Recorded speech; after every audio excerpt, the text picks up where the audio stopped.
નમસ્કાર,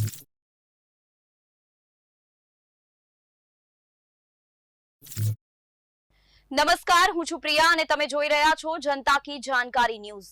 નજર કરીએ આજના સમાચાર ઉપર। સુરેન્દ્રનગરમાં ધરતીપુત્રોની બીજેપીના પ્રદેશ પ્રમુખ જગદીશભાઈ વિશ્વકર્મા પંચાલે મુલાકાત લેતા ખેડૂતોમાં આનંદની લાગણી।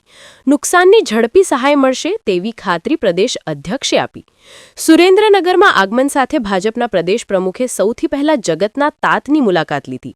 પ્રદેશ પ્રમુખે માવઠાને લઈને ખેતરે દોડી જઈ નુકસાનની વિગતો મેળવી। ગુજરાત પ્રદેશ ભાજપના નવનિયુક્ત પ્રદેશ અધ્યક્ષનું સુરેન્દ્રનગરમાં આગમન થતાં જ વઢવાણના કેરાળા ગામે ખેડૂતોના ખેતરે જઈને એમની સ્થિતિ અને માવઠાથી થયેલા નુકસાનની વિગતો મેળવી હતી। પ્રદેશ પ્રમુખ જગદીશભાઈ વિશ્વકર્માએ સુરેન્દ્રનગરમાં આગમન સાથે જ ખેડૂતોની સ્થિતિ જાણવા માટે વઢવાણના કેરાળા ગામે ખેડૂતોના ખેતરમાં પહોંચ્યા હતા, જ્યાં માવઠાથી થયેલા નુકસાનની વિગતો મેળવી હતી અને સરકાર ઝડપથી આપને સહાય ચૂકતે કરશે એવી ખાતરી પણ આપી હતી। સુરેન્દ્રનગરના ખેડૂતોએ પ્રદેશ પ્રમુખનો આભાર વ્યક્ત કર્યો હતો। આ માવઠું કુદરતી આફત છે, હા નુકસાન થયું છે, પરંતુ આપ અમારા ખેતરે આવ્યા, અમને સાંભળ્યા, અમને વિશ્વાસ અને ખાતરી છે કે આપ દ્વારા ઝડપથી સર્વે હાથ ધરાશે અને ઝડપી સહાય માટે મદદરૂપ થશો।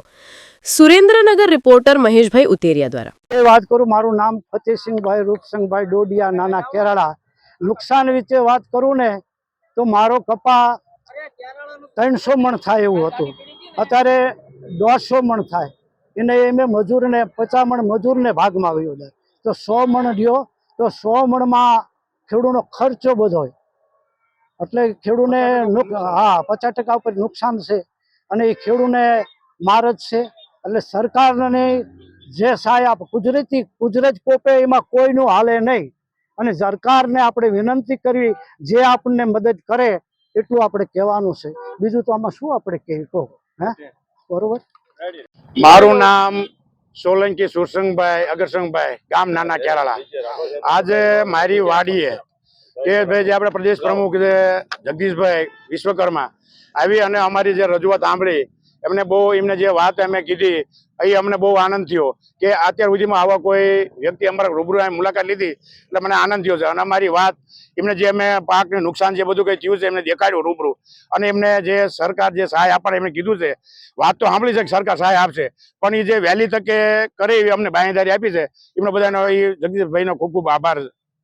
શું તમે રજૂઆત કરી કે ભાઈ અમારે જે આજે નુકસાની તો આ તો કે કુદરતી છે, બરોબર છે, આફત આ તો કોઈ સરકારનો કામમાં કોઈનો કોઈ વાક કે ગુનો કોઈ દોષ કોઈ છે નહીં, નહીતર હમણાં કંઈ બીજું કંઈ બન્યું હોય તો કંઈક સરકારે આ ધ્યાન દેવું, આ ન થાય કે આ ન બને, પણ આ તો હવે આને કોણ કહેવા જવાનો કુદરતને, આ તો કુદરતી આફત છે। અને આટલા વર્ષમાં પહેલા કોઈ 20 વર્ષ પહેલા કોઈ આવો માવઠું કોઈ જોયું નથી। હવે આ જે બન્યું એ તો કુદરતી છે, હવે તોય આપણે બધા સરકારે જે વહેલા તક એમને બાંયધરી આપી છે કે ભાઈ આનો નિર્ણય અમે તાત્કાલિક લેશું અને તમને વળતર કંઈક આપશું। નુકસાન તો છે સાહેબ, નુકસાન તો છે, 25-30% ઉપરનું નુકસાન છે।